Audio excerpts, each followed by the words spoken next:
Hello, podcast listeners. Many of you will know that Liana Lianov, the founder of GPHI, has been interviewing a number of, in fact, all the past presidents of the American College of Lifestyle Medicine. But of course, Liana herself is a past president of the American College of Lifestyle Medicine, and of course, her views are very important to include in that lineup. So it's my great pleasure to be able to meet with Liana and to provide this interview for the series that you have been watching. Liana, thank you for asking me to do this. It's a great thrill and a privilege to be able to interview you for this purpose. Well, thank you. Thank you for doing this, Simon. And I'm excited to share some of my personal viewpoints. Yeah, pleasure. Well, speaking of purpose, why don't we kick off there? I'm curious to hear if I were to ask you to summarise what sits at the very core, the very heart of how you see your purpose in life. What would you tell me? I see the core of my being, the core of my purpose is connecting with others. And this has been central to everything that I plan long term, as well as everything that I do on a daily basis. I find meaning and purpose in contributing both in tangible and intangible ways to my fellow human beings. It might be to be there for them with a quick text on a regular basis to maintain that relationship, or to run over there and sit with them in person if they're having some major crisis or tragedy.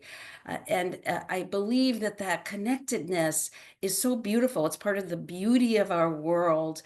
And so that also relates a bit to my core purpose, that I want to uniquely contribute to the beauty of the world, uniquely contribute by who I am to other human beings, as well as in art. And recently I've started writing some poetry and storytelling. And it's for the purpose that I'm hoping others will be inspired and comforted by and awed and amazed by what I've uniquely added to the world and our society.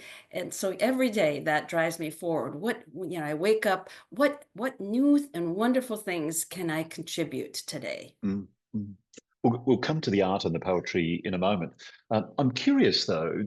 I mean, we all know that attitudes and beliefs inform the actions we take, and of course, the actions we take in turn shape our attitudes and beliefs. So I'm interested to know this desire to place connection at the centre of your life.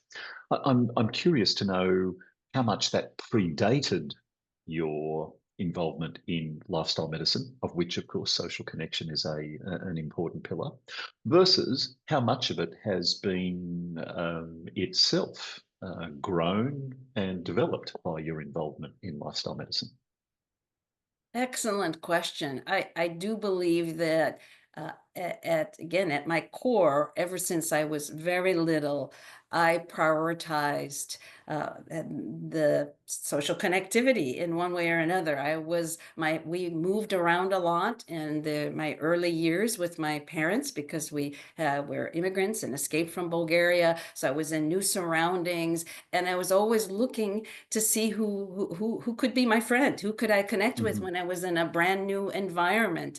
And so that over the years led me to positive, which at the core of that also is a social connection. And of course, lifestyle medicine. We talk about the six pillars, and the sixth pillar, of course, again, a social connection. So it's been a kind of a natural path Mm, where all of mm, this has come together for me personally and professionally. mm. Wonderful. You've shared a little about connection, of course, and about art and poetry as activities that you engage in that help give some shape and form to your life. I wonder if you could share with us some of the other things that you do that really give you that grounded sense of meaning. Yes, thank you for that. I have off and on through my life dabbled in various forms of art. Now, in the last few years, I've been busy as a mom. That adds meaning and purpose to my life, but gives me less time to make that art. But when I do, of course, there is that meditative process, that the flow process of creating art. But the entire time, what I'm thinking about is how what I create is going to connect with others. Who's going to be looking at this? Mhm. How are they going to be inspired or enjoying that piece?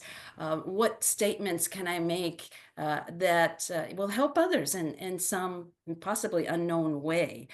And then Mhm. more recently, very sadly, I have lost my mom, who was severely ill. She was a huge part of my life, of course, my added meaning to everything for me. It was meaningful for me to take care of her. And so it's been a great loss. And in